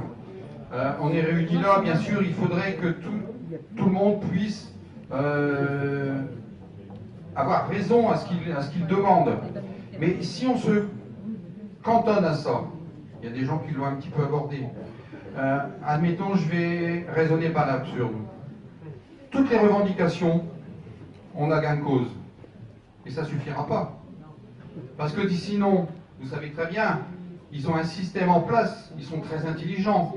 Ils sont entourés d'avocats, d'économistes, de politiciens, et de crapules. Et je vous fais le pari que si tout le monde avait ce qu'il demande, dans quelques années, si on ne change pas le système, on retombera dans les mêmes travers et on repartira à zéro. C'est donc bien sûr nos revendications, mais tout le système qui est à remettre à plat.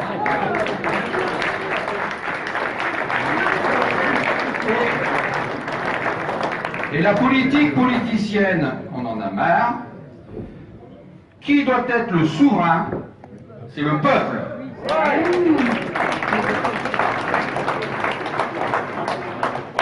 Alors, on a notre artisan qui va parler un petit peu de son entreprise et des entreprises en général, je pense. C'est ça que tu veux faire. Donc, le problème de base au niveau des entreprises, c'est au niveau de leur taille. Je pense qu'on ne doit pas être traité de la même manière en fonction qu'on fasse des milliards de chiffres d'affaires ou quelques centaines de milliers d'euros.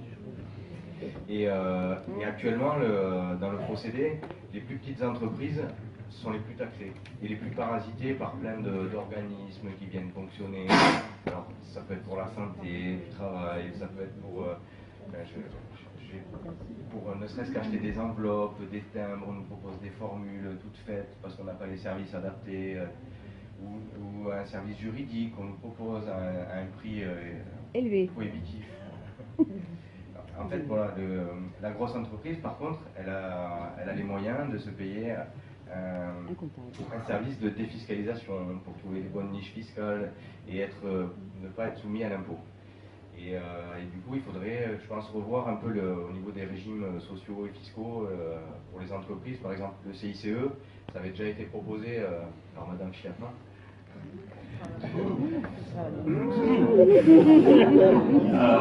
Je rappelle qu'elle vient à vie, hein, il me semble. Il faudra l'accueillir. Si vous ne l'aimez pas, vous savez où elle est. En fait, de séparer, de garder... On ne peut pas demander de l'argent sans savoir comment on peut le payer. De toute façon, on ne le paie pas. Voilà, donc on a presque fini nos travaux et on invitera les gens, les retraités surtout, à venir nous rejoindre et à continuer à travailler dessus.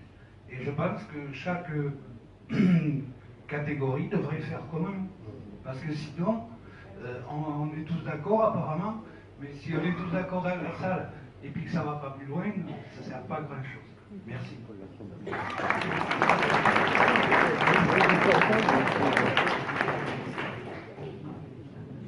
Bonsoir. J'étais chef d'entreprise, je suis à la retraite. Finalement, je ne suis pas malheureux. Par contre, j'ai descendu une fois voir les Gilets jaunes. Je veux qu'il y a beaucoup de malheureux. Je suis d'abord, j'ai une association humanitaire. J'ai fait beaucoup d'humanitaire dans le monde. Et j'ai vu qu'on a beaucoup de pauvres en France. Et que moi, je vais au bout du monde pour faire porter un peu de chaleur aux autres. Et là, ça m'a fait mal au cœur. Croyez-moi qu'il me manque de rien. J'ai bien gagné ma vie. Je suis arrivé en France, j'avais 16 ans. Et j'ai suivi la route des Français. Ils m'ont pris beaucoup de choses, et je leur remercie tous d'ailleurs. Hein. C'est pour ça que je suis là. J'étais conseiller municipal, j'ai travaillé 16 ans avec ma commune, le Nord, Villeneuve-sous-Blops, le Nord, dans le Nord. Finalement, aujourd'hui, je suis là justement pour porter chaleur à ces pauvres Français. Et malheureusement, il y a beaucoup de pauvres qu'on a, qui disent ils ont 300 €, 400, 500 €. Franchement, la France, elle est riche d'avoir ces pauvres comme ça. Moi, j'en ai honte. Qu'est-ce que je vais aller dire tout à l'heure si je retourne dans un autre pays, dire attends, je porte la charité des Français pour vous, il va me dire attends, vous avez des Français chez vous.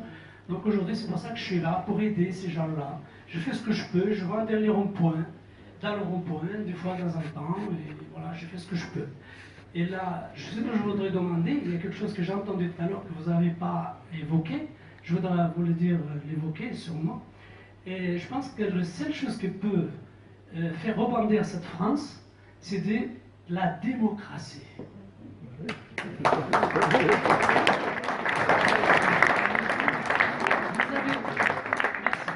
Vous avez parlé des tout, mais finalement, la démocratie n'est pas chez nous. Mais pourquoi vous n'en parlez pas de la démocratie? Vous mettez la démocratie à plat, vous allez partir comme un fusée. Ok? Mais malheureusement, cette démocratie n'existe pas. Elle n'existe que pour certains. Et qu'on appelle, moi je les appelle le lobby. Et ce lobby, il y a un petit jusqu'au gros. Et cette France, elle est que pour eux. Et vous, vous étiez des esclaves, excusez-moi l'expression. Et au moment qu'on a fini de vous, eh bien, vous allez mourir un petit feu. Ok? Il y a autre chose. J'étais chef d'entreprise, j'avais des Français, des vieux. Ils sont abandonnés complètement. Mais vous êtes où? Par contre, on voit ça garé dans des maisons avec la télévision pour vous faire peur, et tel et tel, et tel et tel, pour vous bagarrer entre vous. Réveillez-vous les Français. Réveillez-vous.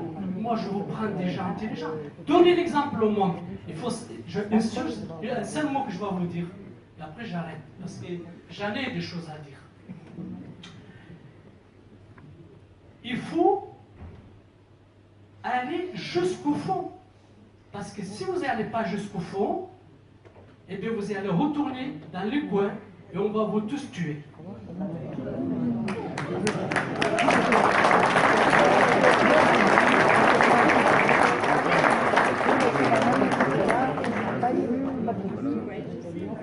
Oui, bonsoir. Moi, je voudrais intervenir un petit peu parce que j'ai entendu notre ami à la table nous parler de souveraineté nationale et populaire. Oui, c'est marqué dans la Constitution, l'article 3, il y a une phrase là-dessus. Mais avez-vous déjà lu la Constitution de 1958-62 ? Elle exclut totalement le peuple, puisqu'il n'y a que les représentants du peuple, c'est-à-dire le président, les députés, les sénateurs, et tous les autres qui marchent avec, le Conseil constitutionnel, le CSA et tout le Bataclan. Ces gens-là vous imposent un mode de gouvernement depuis 60 ans et vous nous proposez le RIC. Moi, j'ai travaillé sur le RIC. J'ai vu aussi beaucoup, je travaille sur le vrai débat, j'ai vu aussi beaucoup de gens, de gilets jaunes, parler du RIC. C'est bien de dire, oui, le RIC, c'est bien. Une question toute bête quand même se pose. Comment vous allez l'avoir, le RIC? Comment vous allez l'avoir? En changeant de république. Mais c'est n'importe quoi, vous savez très bien que là, vous êtes à côté de la plaque. Mais écoutez, moi j'ai travaillé sur le RIC. Et je vais en parler ce soir. Vous avez aujourd'hui 2 référendums qui sont possibles en France. Celui qui est prévu l'article 11. C'est un référendum législatif. Bon, il est proposé bien sûr par les mêmes.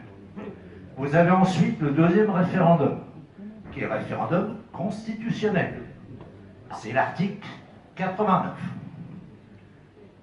Le problème, c'est que moi, que j'entends les gilets jaunes, ils demandent, et ils ont le droit de le demander, et ils ont le droit de l'exiger, puisque moi aussi je suis gilet jaune. Le problème, c'est que vous voulez un référendum qui soit en même temps législatif, révocatoire, et ensuite qui soit constituant. Mais ça, vous ne pourrez pas l'avoir, puisque c'est pas dans la Constitution, sauf on change la si, mais écoutez-moi, monsieur, avant de m'interrompre, écoutez-moi, sauf si vous modifiez la Constitution française en exigeant l'inscription du RIC avec les conditions que nous on veut dans le RIC, et à mon avis, vous pourrez le mettre qu'à l'article 3. Vous ne pouvez pas le mettre ailleurs. Et là, à partir du moment où on aura voté un référendum sur le RIC, vous pourrez ensuite utiliser ce RIC pour faire toutes les autres réformes. Mais tant que nous n'aurons pas de RIC constitutionnalisé, eh bien, ils vont rigoler et ils vont vous dire, vous pouvez toujours parler, mes bons gilets jaunes, mes bons français, on a le pouvoir, on le garde, ça fait 60 ans qu'on l'a, et on va pas vous en laisser une miette. Alors le problème de fond, il est là. Si on veut la démocratie, ben, tout le monde la veut ici. On la veut tous. Moi, de toute façon, je suis sur le vrai débat. Je m'appelle G-Bocker sur le vrai débat. Et j'ai proposé 8 propositions différentes. Institutionnelles, bien sûr. Et précises. Parce que le problème de fond qui se pose dans notre mouvement, c'est que nous proposons des grandes idées. Mais quand il faut rentrer dans le détail des choses précises, il n'y a plus personne. Alors, tant qu'on continuera comme ça, eh bien, effectivement, on n'avancera pas. C'est bien de dire qu'il y a des tas de réformes à faire. Mais la question, c'est de se déterminer sur quelle réforme. Et comment on y va, comment on y vient. C'est le problème de l'Assemblée citoyenne aussi. On veut tous une Assemblée citoyenne. Mais la question qui est posée, elle est là aussi. Comment la composer? Qui l'a nommée? Comment elle va fonctionner? Ce sont des questions sur lesquelles on doit répondre, et de façon extrêmement précise. Autrement, eh ben, ils pourront continuer à nous gouverner, comme ils ont fait depuis 60 ans, et puis ça sera très bien. Et le mouvement des Gilets jaunes, en fait, il n'aura débouché que sur un mouvement de protestation. Ça s'arrêtera là.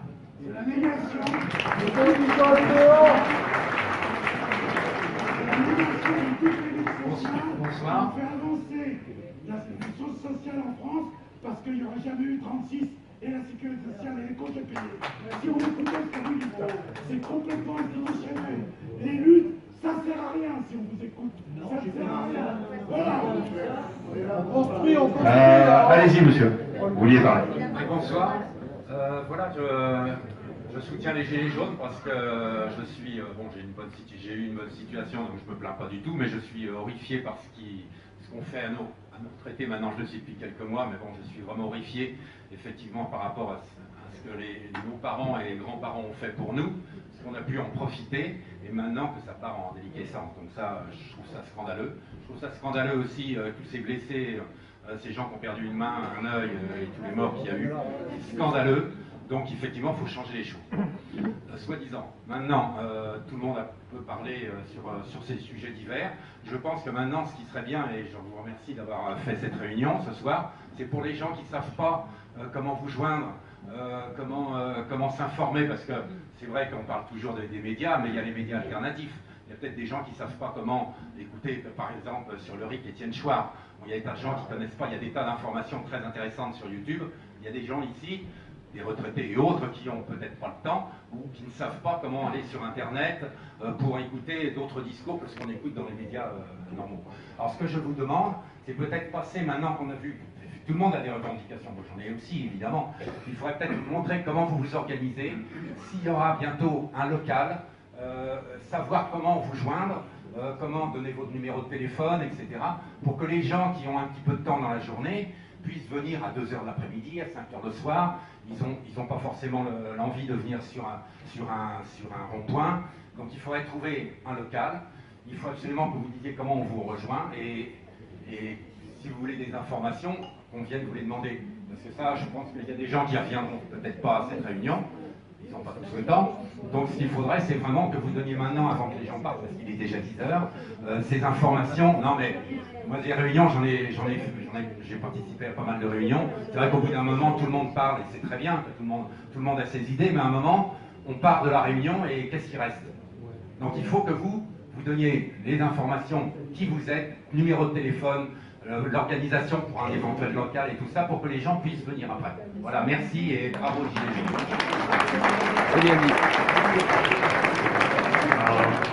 Alors, justement pour les infos, pour qu'on puisse se joindre, que vous puissiez nous joindre après, je pense que de toute façon, il va y avoir des articles dans les journaux. Vous achetez tous les journaux, je suppose. C'est plus sur votre télévision. Les pauvres. Non, mais après, je veux bien vous donner, vous avez des stylos, je vais vous donner mon numéro en direct. Hein. Non mais je te rejoins complètement. Mais comme je disais tout à l'heure, on est nouveau, on est embryonnaire. Donc voilà, ça c'est une question concrète. Bon, j'ai pas la réponse tout de suite, mais je crois qu'on va y travailler très rapidement pour répondre à cette question-là, c'est-à-dire comment nous joindre de façon claire, sans forcément aller sur le rond-point. Et on va trouver la solution. Voilà. Et là, c'est comme ça qu'on construit les choses. Parce que les revendications, oui, mais c'est normal, il faut qu'on les pose, voilà, on a tous des revendications. Mais après, il faut qu'on avance pour construire quelque chose. Dernier point, bon, je suis entièrement d'accord, moi, sur le RIC, hein. Mais le RIC à la Étienne Chouard, hein, pas le RIC que pourrait nous faire le gouvernement. Hein. Ça, c'est important. Alors, à ce point de vue-là, il y a des ateliers constituants un petit peu partout en France. Pour ici, ça se passe à Pendagenais, tous les mercredis soirs, je crois, à partir de 20h. Pour Agen, tous les jeudis, voilà. à 19h30. Donc les gens peuvent y aller. Il y a un gros travail qui se fait. Mais il faut aussi savoir que ce sont des travaux parallèles, mais qui doivent se rejoindre quelque part. Hein, c'est pas les uns contre les autres. S'il n'y avait pas les Gilets jaunes, il n'y aurait pas d'atelier constituant du RIC. Donc c'est important. Le rond-point, ça peut rebuter certaines personnes. Et je crois qu'on est là, on nous voit. Il faut qu'on tienne nos ronds-points tant qu'on n'est pas délogé. Ça ne joue pas au nez. Et je crois que c'est important. Vous savez, moi j'ai pas l'habitude d'avoir les pieds dans la mer tous les jours. Mais là je les ai au rond-point. Bravo. Je crois que quand je vois quelqu'un qui mange pas à sa faim, bah, avoir les pieds dans la merde, bah, c'est tout petit comme chose. C'est pas grave. C'est pas grave. Voilà, donc les ronds-points, c'est important, il faut qu'on les garde.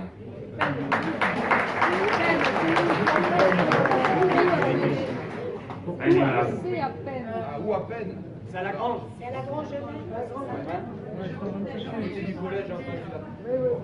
S'il vous plaît. Je voulais juste rajouter. Ça vous va? Ouais. Je pense que je suis pas gilet jaune et pas gilet jaune. Bravo. Je suis humaine. Oui. Je vous écouter et je me dis pourquoi ne pas sectariser par talent, par petits groupes, par talent, c'est-à-dire des gens qui s'occupent de Mettez le micro plus près, madame. des gens qui revendiquent pour le SMIC parce que ça les interpelle, des gens pour les petites entreprises. Et au-delà de tout ça, c'est un débat de société, c'est pas un débat entre nous. Est-ce que vous avez pensé au SDF? Pourquoi on accepte qu'il y ait des SDF?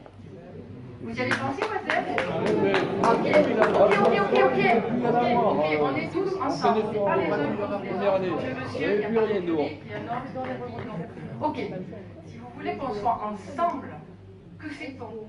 La question est, que fait-on? Moi, avec mes talents, je propose quelque chose. Toi, avec tes talents, tu proposes quelque chose. Il faut qu'on se réunisse par petits groupes, on ne peut pas, on est trop nombreux là. Comment fait-on? Comment fait-on? Il faut y arriver, parce que moi, quand je vois des SDF, j'ai le cœur en vrille. Quand je vois tous ces gens qui gagnent 400 €, quand j'ai des amis qui ne veulent plus travailler, est-ce que vous trouvez ça juste? Des amis qui ne veulent plus travailler, qui me disent, c'est mieux d'être au RSA, parce que si on travaille, on n'a plus d'allocation de logement, on est smicard en tant que femme seule, c'est vrai, il vaut mieux être au RSA, sans déconner. Ça, c'est inacceptable. Parce qu'il faut bosser, pas pour bosser, il faut trouver nos centres d'intérêt. Ce que je propose, moi, vraiment, en tant que citoyenne, et je ne suis pas du tout politique, j'y comprends rien, tous vos trucs, les rites, les machins, ça ne me branche pas. Mais il y a autre chose qui me branche, c'est l'humain. Alors je pense qu'il y a des gens très spécialisés, comme ce monsieur devant moi, qui peut vous apporter des choses. Moi, je peux vous apporter autre chose, ce jeune homme, autre chose. Mais il faut qu'on soit par petits groupes et par talent. Sinon, on n'y arrivera pas, ils sont beaucoup plus puissants que nous. Voilà, c'est tout. Bravo. Bravo. Je vais remettre le genou au sol d'abord.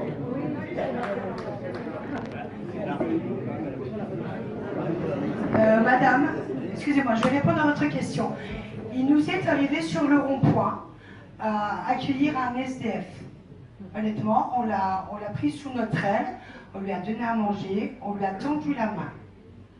Sachez que ça n'a pas été le seul, ils ont été 2, 3, je crois, il me semble, des Villeneuvois, où quand on a su qu'ils étaient en difficulté, c'est ce qu'on a fait, c'est la première chose qu'on a fait, nous, gilets jaunes, sur les ronds-points. Ce n'était pas grand-chose, c'était un abri.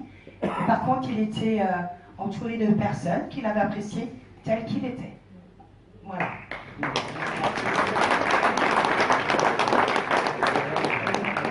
Allez-y, madame. Au fond, là-bas. Parce que...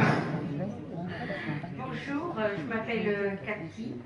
Je travaille dans l'agroalimentaire, je suis saisonnière et j'habite Saint-Livrade.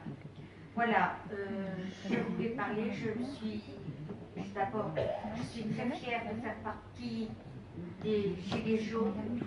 Je suis d'accord avec leurs revendications, mais là, moi, je parlais là ce soir, surtout pour les retraités, parce que je pense qu'il y en a pas mal dans cette salle ce soir. Je trouve honteux qu'une personne, là je pense à mon mari, mais je pense qu'il y en a beaucoup d'autres. J'ai un mari qui a travaillé très dur toute sa vie, comme certainement beaucoup de personnes ici. Et au bout de 45 ans de travail, qui ont vraiment une petite retraite. Moi, j'ai demandé à faire plus d'heures. J'ai eu la chance, bien la chance d'avoir eu plus d'heures, les heures que je voulais. moi j'étais toute contente, j'avais mon salaire, je me suis dit chouette, bien là, c'est très bien. Bon. Et puis, eh ben maintenant, je suis obligée de calculer mes heures parce que je trouvais qu'à Bois-de-Camarie qui gagnait 1100 € de retraite pour 45 ans de travaux, c'est pas vraiment énorme. En plus que mon mari a quand même travaillé très très dur, étant donné qu'il est charpentier couvreur. Donc ces messieurs qui bricolent sur les toits doivent peut-être en avoir, savent que c'est un métier qui est très dur. Et donc, moi, étant mariée, je me suis dit, c'est normal que je travaille pour aider mon mari. Seulement arrivé aux impôts, tout ça, bon, celui qui nous sert de président, voilà, pour moi il est nul, voilà, a fait augmenter la CSG de ceux qui ont travaillé, et ça je trouve que c'est super dégoûtant, parce qu'une retraite, elle a été gagnée, on n'a pas la baisser, mais surtout, ce qui est dégoûtant, c'est qu'une épouse de retraité est obligée de compter ses horaires pour ne pas encore que la CSG de son époux augmente, donc la retraite baisse. J'avais la chance j'avais trouvé du travail là de janvier jusqu'au mois de juin, puisqu'après je reprends mon activité dans une société agroalimentaire. Je vais donc travailler de juillet jusqu'au mois de septembre. En tout, j'ai calculé 10 mois. J'ai compté, j'ai recompté. Malheureusement, et ça je trouve que c'est super dégoûtant, excusez-moi, je dirais même dégueulasse, si je travaille 10 mois avec un mari qui est à la retraite, eh ben on va lui augmenter encore la CSG parce que j'ai fait trop d'heures. Si mon mari a 900 €, parce que les 1100 € sont passés à 1000 €, je m'excuse d'avoir travaillé, voilà. Si mon mari a que 900 €, eh ben je ne sais pas comment on va faire. Je suis arrivée à compter, je suis obligée de compter par 1 € par jour. Tous les jours, je vais à la banque, le nœud au ventre. Et ça, je trouve vraiment que ce n'est pas normal. Voilà, c'est pour ça que je suis gilet jaune. Je parle d'abord, là je parle, bon quand même, excusez-moi, en exemple pour mon nom, mais je pense surtout beaucoup à ceux qui ont eu des activités très dures, comme mon mari et tant d'autres, et qui sont comme moi, malheureusement, tirent la langue. Voilà, et ça, je trouve que c'est super dégueulasse. Là-dessus, je suis contente de faire partie des Gilets jaunes. Moi, je dis vive les Gilets jaunes, et je suis fière de dire je suis Gilet jaune. Merci d'avoir écouté.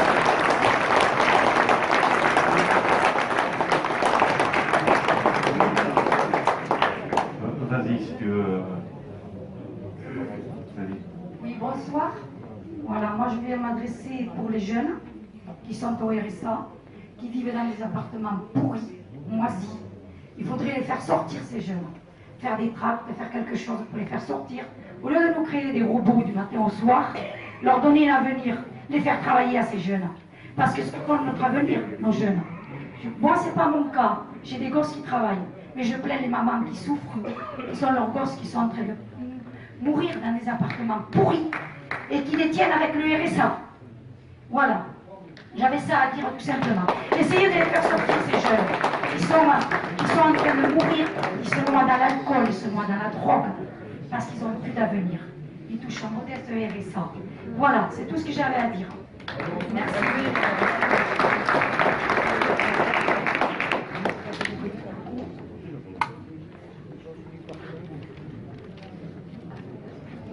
Moi, c'est Jean-Baptiste. Alors concrètement, pour répondre à la cible de vente de tout à l'heure, il faut monter un groupe de travail. Moi, j'ai les clés de la salle de réunion de la maison des syndicats, 2e étage, ici à Villeneuve-sur-Lot. Bon, il y a la maison des syndicats, mais il y a aussi des associations comme Atelier H, pour mieux dire, l'Américain laïque. Donc au 2e étage, je vous donne rendez-vous demain après-midi, ceux qui veulent.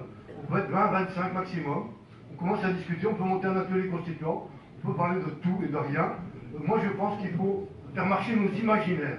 Nos imaginaires, il faut imaginer nos mondes possibles. Moi j'ai lu un livre de Hervé Kemp, qui est journaliste du monde diplomatique, pour sauver la Terre, pour sortir du capitalisme. Alors, on est dans un système qui nous a formaté depuis l'enfance dans le capitalisme. Il faut imaginer un autre système économique, mais c'est à nous à